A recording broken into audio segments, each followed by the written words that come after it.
Congress party రీసెంట్గా ఒక నిర్ణయం తీసుకున్నది. ఎమ్మెల్సీగా ఉన్నటువంటి చింతపండు నవీన్ అలియాస్ తీన్మాన్ మల్లన్నను సస్పెండ్ చేసింది. అసలు ఈయన చెప్పే మాటలు, కార్యకర్తలకు ఈయన ఇచ్చే ట్రైనింగ్, సావటానికి కావాల్సినటువంటి ఎత్తుగడలే ఇతను ఇస్తాడు. ఎస్సీ వర్గీకరణ వల్ల మాదేలకు లాభం చేకూరుతుందా, మాలలకు నష్టం అవుతుందా? ఆయనకు ఏబిసిడి కావాలని లేదు కృష్ణకి. లేదు 30 ఏళ్ల పోరాటం అదే కదా మరి, అదే కదా ఆయనలో ఉన్న గొప్పతనం. క్రెడిబిలిటీ అంతా మందకృష్ణ మాదిగదేనా అని అంటే, నేను తీసుమార్కాన్ని అంటే నీది ఏమి లేదు ఇక్కడ, మేమంతా తయారు చేసిన బొమ్మను. అంటే భుజస్కంధాల మీద ఒక్కడే వేసుకొని తిరగలేదు. భుజం లేదు, స్కందం లేదు. మాలలు ఎందుకు వ్యతిరేకిస్తారు మరి వర్గీకరణ అంటే? గ్రీన్ పార్క్ కోట్లో కూర్చుండబెట్టి మంచి భోజనం పెట్టించి ఓ 2 గంటలు చెప్పిన. అంటే ఆల్టర్నేటివ్ ఎవరైనా తయారు చేస్తుండా ముత్తుపల్లి నరసింహులు అంటే? ఇప్పుడు నేనైతే చావలేదు.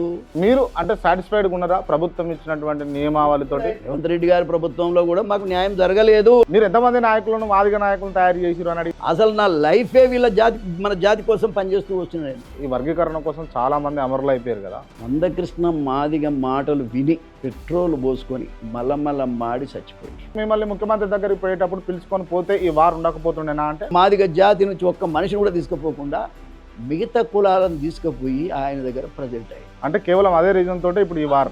అక్కడ ఆలేరు దగ్గర ఒక ట్రైను తగలబెట్టమని చెప్పిండండి, బస్సులు తగలబెట్టమని చెప్పిండ. ఎంతమంది జైల్లోకి పోయారు దండోరా ఉద్యమం గురించి? మీరు గాంధీ భవన్ పోయి గాంధీ భవన్ మొత్తం కాల్వనన్న కాల్వండి, మీరు చచ్చన్నారండి అని చెప్పిండ.